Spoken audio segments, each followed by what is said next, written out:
दोस्तों नमस्कार। मेरा नाम है अनूप आकाश वर्मा और आप देख रहे हैं द रिपोर्टर हिंदी।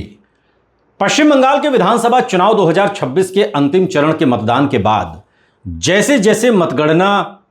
का समय करीब आ रहा है वैसे वैसे राजनीतिक बयानबाजी भी अपने चरम पर पहुंच गई और इसी क्रम में पश्चिम बंगाल की मुख्यमंत्री ममता बनर्जी का यह दावा कि टीएमसी 200 से अधिक सीटों के अंतर से जीत दर्ज करेगी न केवल राजनीतिक आत्मविश्वास का प्रदर्शन है बल्कि एक रणनीतिक संदेश भी है जिसका उद्देश्य पार्टी के कार्यकर्ताओं का मनोबल बढ़ाना और काउंटिंग से पहले संगठन को एकजुट रखना है। हालांकि इस दावे को तथ्यों और उपलब्ध एग्जिट पोल डेटा के संदर्भ में परखना भी जरूरी है क्योंकि अधिकांश प्रमुख सर्वे एजेंसियां जैसे मैट्रिज, पीमार्क, चाणक्य, पोल डायरी इन सभी ने टीएमसी को 100 से 140 सीटों के बीच सीमित कर दिया है, जबकि कई सर्वे बीजेपी को 146 से 175 सीटों के साथ बढ़त में दिखाते हैं, जो बहुमत के जादुई आंकड़े 148 के आसपास या उससे ऊपर है। इसके विपरीत कुछ सर्वे खासतौर पर पीपल्स प्लस और जनमत टीएमसी की वापसी का संकेत देते हैं और 170 से 200 के करीब सीटें देते हैं। तो एक्सिस माई इंडिया के प्रदीप गुप्ता जैसे सेफोलॉजिस्ट भी हैं जो साफ तौर पर यह कहते हैं कि हम पश्चिम बंगाल के सर्वे को जारी नहीं कर सकते क्योंकि 70% लोगों ने हमें अपनी राय ही नहीं दी। साइलेंट वोटर की बात कर रहे हैं। अब इन तमाम एग्जिट पोल से यह स्पष्ट होता है कि एग्जिट पोल के बीच भी भारी मतभेद है और यही अनिश्चितता चुनाव को दिलचस्प बनाती है। ममता बनर्जी द्वारा एग्जिट पोल को शेयर मार्केट में हेराफेरी का प्रयास बताना एक गंभीर आरोप है जिसे राजनीतिक बयानबाजी के दायरे में ही समझा जाना चाहिए क्योंकि भारत में एग्जिट पोल और शेयर बाजार के बीच सीधा और प्रमाणित संबंध स्थापित करना कठिन है। हालांकि यह सच है कि बड़े चुनावी राज्यों के नतीजों का असर निवेशकों की धारणा पर पड़ सकता है, लेकिन यह प्रभाव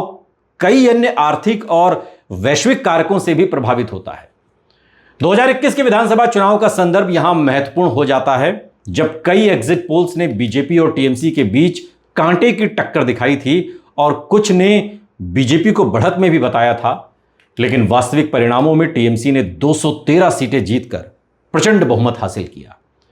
जिससे यह साबित हुआ कि बंगाल जैसे राजनीतिक रूप से जटिल राज्य में एग्जिट पोल हमेशा सटीक नहीं होते। यही अनुभव ममता बनर्जी के आत्मविश्वास का आधार भी हो सकता है, लेकिन 2026 की स्थिति 2021 से पूरी तरह समान नहीं है क्योंकि इस बार बीजेपी ने राज्य में अपने संगठन को और मजबूत किया है। केंद्रीय नेतृत्व की सक्रियता बढ़ी है और कई क्षेत्रों में उसका वोट शेयर स्थिर हुआ है,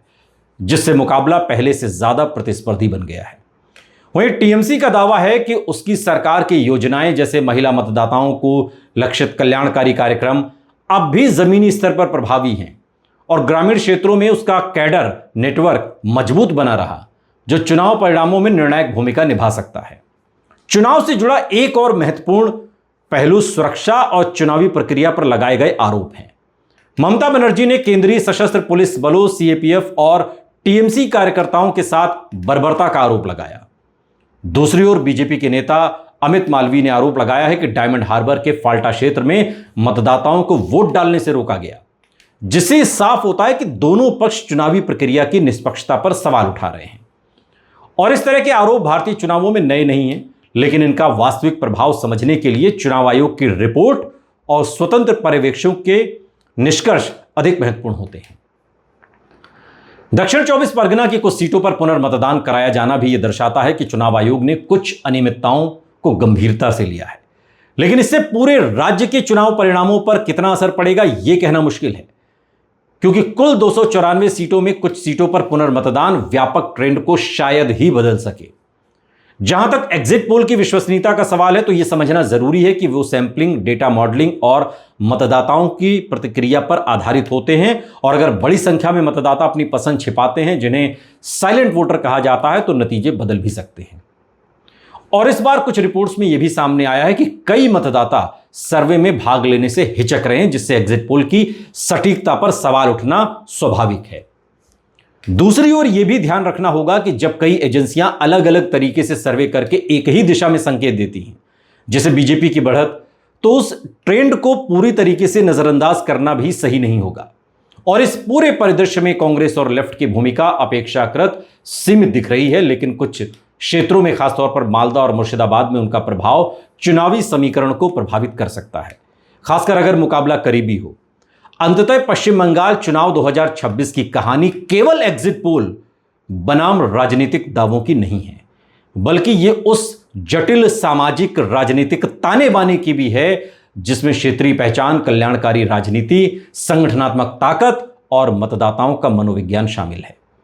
ममता बनर्जी का 200 प्लस सीटों का दावा जहां एक ओर आत्मविश्वास का संकेत है, वहीं दूसरी ओर एग्जिट पोल की एक अलग तस्वीर पेश करते हैं, और इन दोनों के बीच सच्चाई कहीं भी हो सकती है। या तो 2021 की तरह एग्जिट पोल फिर चूक जाएं, या इस बार वो वास्तविक नतीजों के करीब साबित हों।